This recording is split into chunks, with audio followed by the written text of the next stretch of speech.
Welcome to the Counselling Tutor Podcast, the must-listen-to podcast for students of counselling and psychotherapy. Here are your hosts, Rory Lees-Oakes and Ken Kelly. Hello and welcome to episode 78 of the Counselling Tutor Podcast with me, Rory Lees-Oakes, and with me in our ever-expanding parallel process, see what I did there, is my good friend and fellow practitioner, Ken Kelly. How you doing, Ken? I am very well.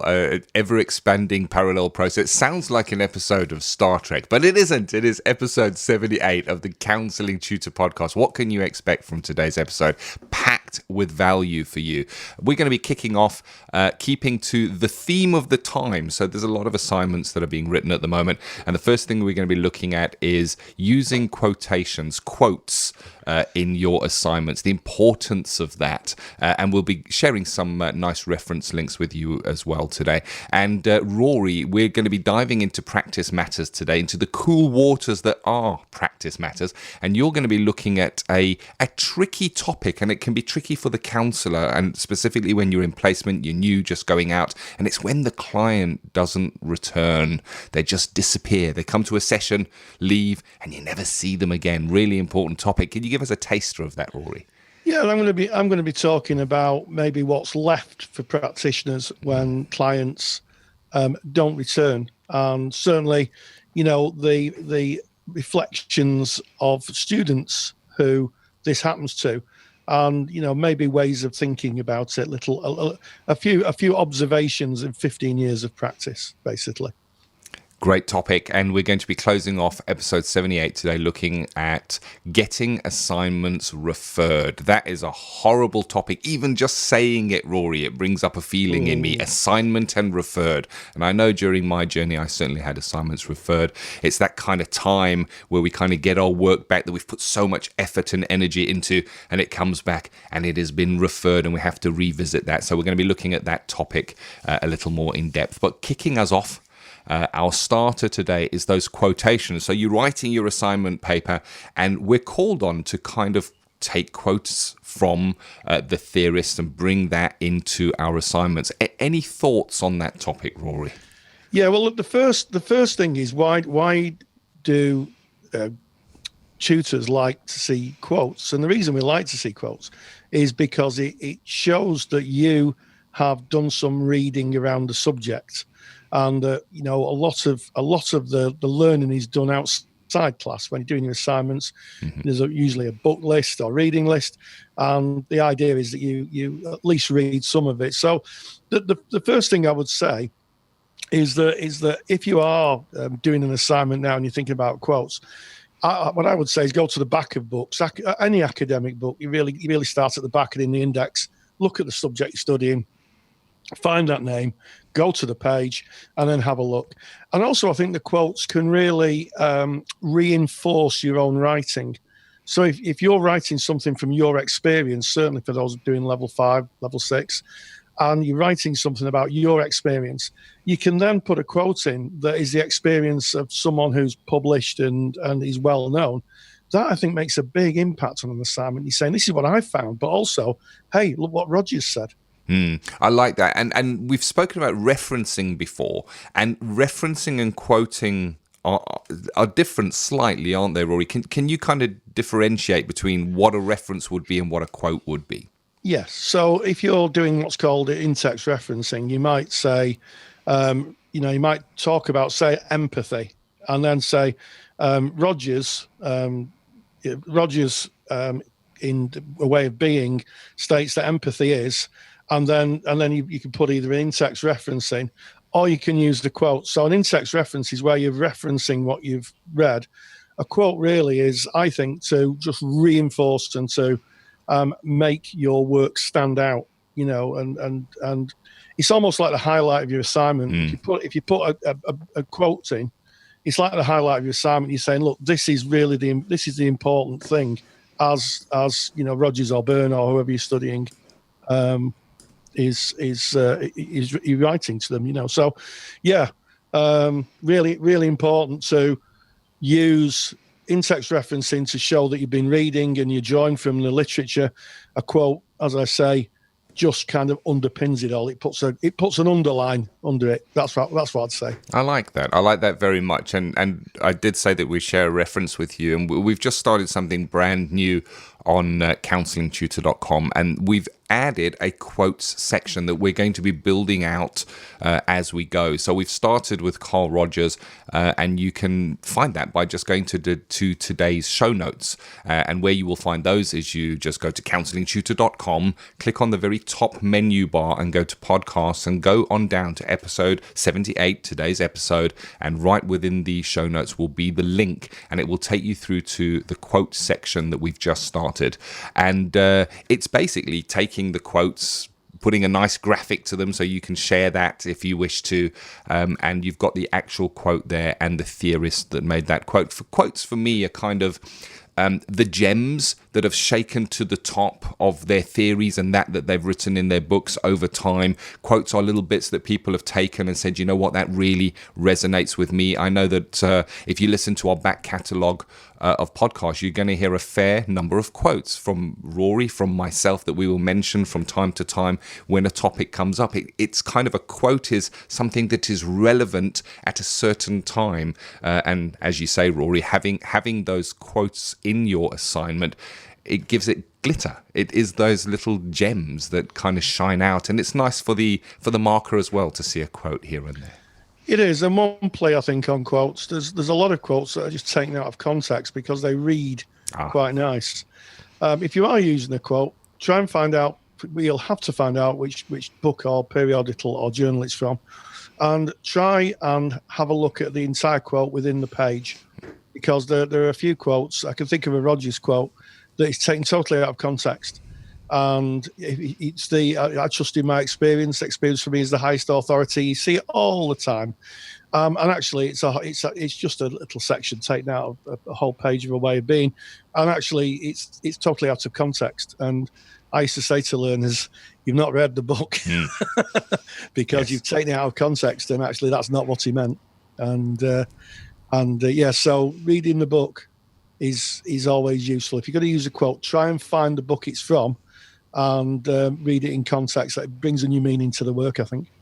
I like what you're saying there. And we talk about authority referencing when you're coming to write your assignments, when you're coming to do any academic work. And we've mentioned before, maybe Wikipedia is not a good place to go if you're writing a counselling assignment and you want to bring a bit of theory in. And the same is true of quotes. There are many sites out there, and their business is to scrape the internet, collect little bits of quotes and put them out because they are shareable and they're going to get people linking in. They use them as, I guess, what's the word? Clickbait, Rory, yes, to get the visits to the site. And that is why at Counselling Tutor we are building this new quote section where you can have a trusted source of quotes that are not taken out of context, and we are trying where we can to reference where the quotes came from as well, so that you can go and read around those and of course pop that into the bibliography of your assignment. Yeah, or your reference list. Reference list. Indeed. Yeah, bibliography is what you use to quotes. Reference list is what you've used to underpin your work. So, quotes, really, really good thing. And I think also that if you have a good quote, it really can link in to how you feel about the theory. You know, a lot of people I've taught through the years, when they talk about the theory, they actually talk about a quote. To really, you know, almost like a metaphor. We've covered those in the podcast before. A link, a link. It's really useful. So quotes. I like it. So I have a call to action, something to challenge you to do here. You're listening to this. Why not go through to our Facebook page? Because this is where we get our topics from. And if you're not a member of the Facebook page, please come and join. There are thousands and thousands of like-minded students and tutors of counselling from all around the world, and we share ideas there. And there is a thread on what is your favorite quote. Put in what your favorite quote is, reference where that is from, and we may lift your quote and research it, make it into a beautiful graphic, and add that to the quotes section, the new quotes section in Counselling Tutor. So you can form part of Counselling Tutor. You can be an author by suggesting one of the quotes. I guess it's not really an author, is it? It would need to be your own stuff if you were an author. But there it is. So go onto Facebook, put in the word Counselling Tutor. We're right at the top. Knock on the door and come on in. We would love to have you. So moving on, and we're moving on to that matters, and that matters is practice. It's called Practice Matters, and we're going to be looking at clients, Rory, that never return. We are, and it's a very delicate subject, I think. Sometimes we have clients that, they come to us, we build a good therapeutic relationship, and then they just don't come back. And I'm going to be talking a little bit about things to think about, things to consider, and also a little self-care around clients who don't return for the therapist. Without any further ado, it is Practice Matters. Practice Matters. As a student, I remember all too well sitting in the therapy room, alone, reading a book or writing my assignments because my client had not turned up, or as we say in the counselling world, DNA'd. I also recall looking at my counselling log, hoping that I would accrue the requisite client hours to be able to finish the course at the end of the academic year.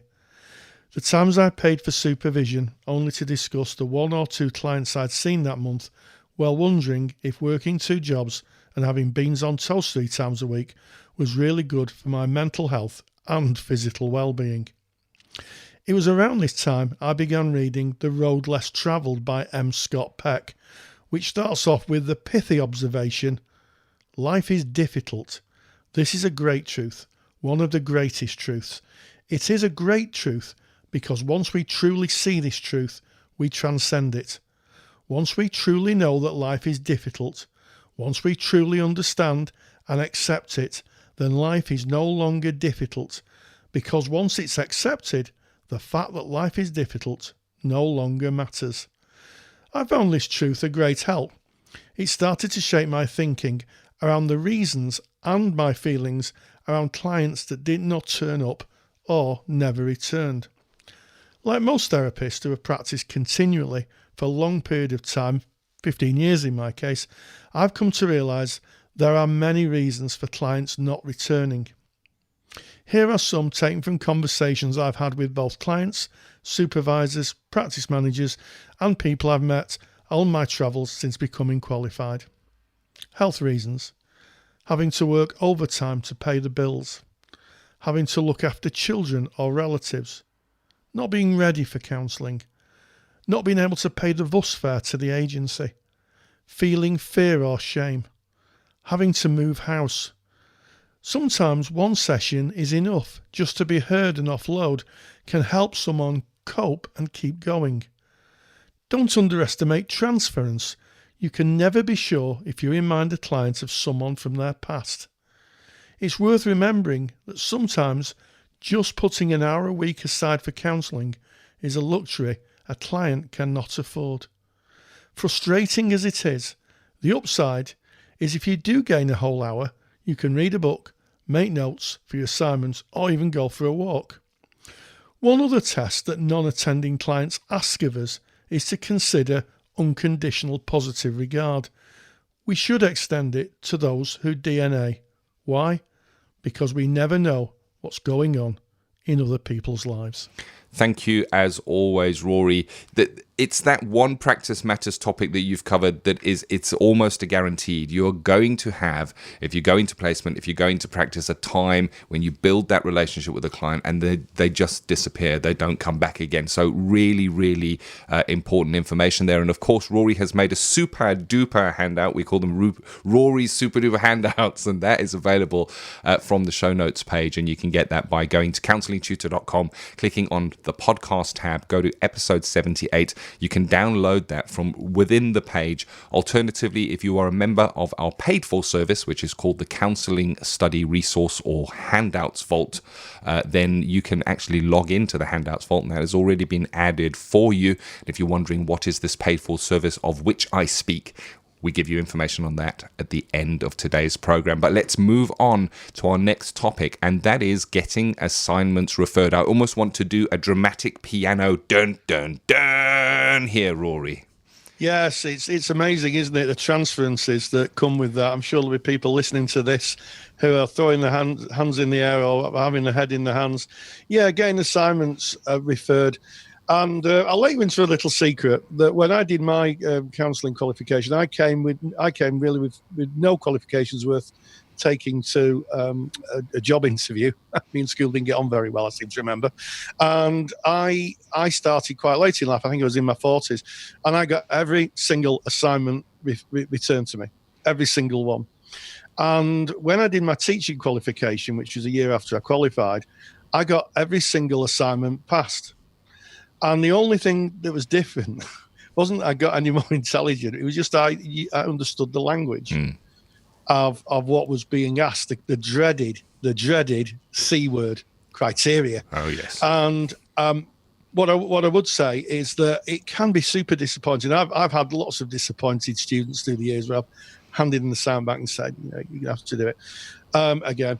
But sometimes I think that it's an opportunity to look at what you've written and really kind of reassess how you do your writing, because I know that the writing that I did when I was a student has now influenced a lot of what I do now. In fact, I'm in the process of writing a book.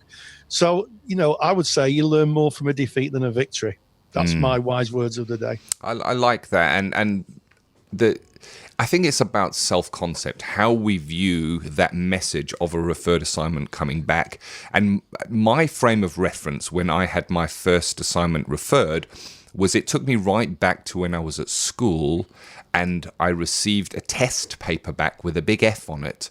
And that meant failure. And the word failure is a really, really heavy word. And back in my day when I was writing those tests, that was the word. You have failed. And it was heavy. There was disappointment from the teachers. There was disappointment from parents. There was disappointment in oneself when one received a failure. But that was my frame of reference looking at it now, having had a number of assignments referred during my counselling journey. It is more a feeling of my way, and like you say, Rory, it's about understanding the academic language, how the questions are asked, and what answers the moderators are looking to hear. And I was finding my way because I knew that I knew the topics because I would go to the lectures and listen. And I had a fantastic tutor, and his name was Rory. So I knew that I was getting the information. I knew that I had the information in my head. But I needed to find my way. I needed to find the path. And the way I did that was by putting it down as I understood it, getting it referred back. And a good referral should always have pointers. It is not a failure. It is a suggestion of how you might rewrite that information, what information may be missing from the question. And a good tutor will point you to the question and show you where the gap is. And a referral is basically just an opportunity to relook at how you submit that information. Definitely not failure. Absolutely. And yeah, you hit on my old friend, transference. Yes. Ken. Hello, transference, my old friend. I've come to talk with you again. And, that transference is so apparent when I used to hand, I didn't hand them back eventually. I had a virtual learning environment where they were put onto a virtual learning environment and students could download them at their leisure. And I always knew in the class after I'd uploaded the assignments who'd been referred, because the people have lots of glum faces. And I used to say to them, it's nothing to do with your intelligence or your aptitude. It's just you've not answered the question. And I remember I had a student who was taught by the poet laureate, Andrew Morton, or the then poet laureate. Honestly, beautiful. Her assignments were a joy to read, absolutely a joy to read, but none of them hit the criteria. Yeah, none of them. They were beautifully crafted pieces of work, and I used to say, I've so enjoyed reading this. It's wonderful. Unfortunately, they've not hit the criteria. And I'll make one other point: if you're doing a degree, or if you're doing a degree or you're doing a diploma, one of the differences is that in degrees you get first, second, and third, or fourth, which is kind of really a referral, I think. But you do get that latitude within the assignment. With NVQ assignments, certainly on diplomas and certificates taken at FE colleges or private institutions, it is pass or refer. There is absolutely no middle ground. And I think that can cause the times that I've looked at assignments and thinking, if I was marking it as a degree, I may very well mark it as a third, which would be a pass, it'd be low marks. But awarding bodies just a pass or refer. It's either on or it's off. It's so binary, and it can be, quite frankly, brutal. I agree with you, and it's the system as it is at the moment. We've discussed the system, I guess, a number of times on our podcast, definitely.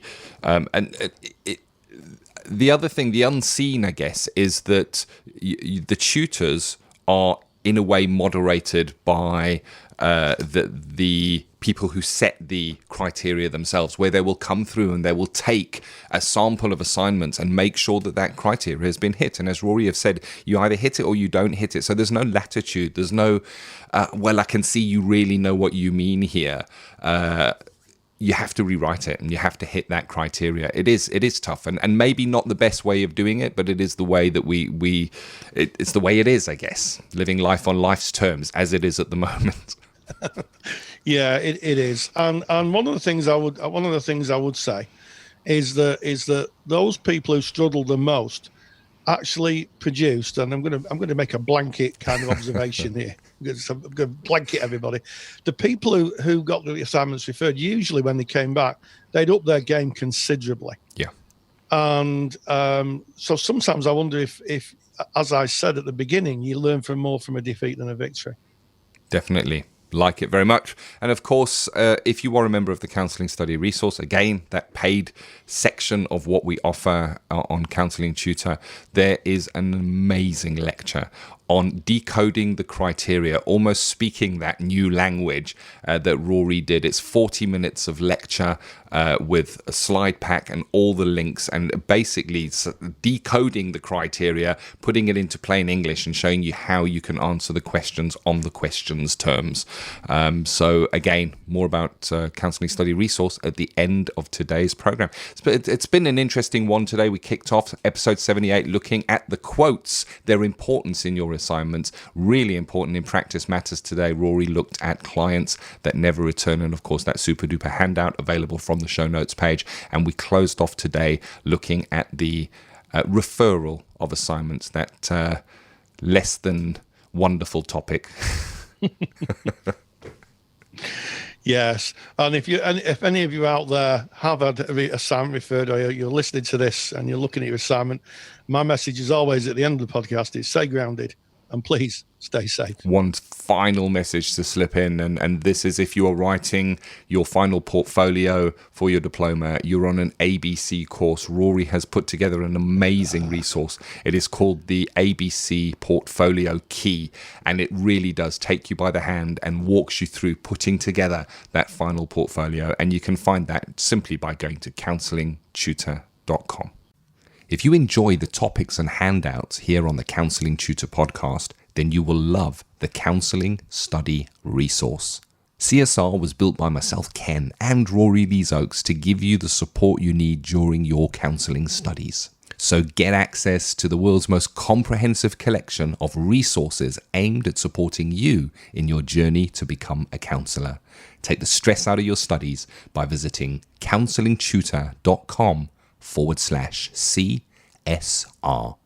That's counsellingtutor.com/CSR. Thank you for listening to the Counselling Tutor Podcast. Find the show notes for this episode on our website at www.counsellingtutor.com.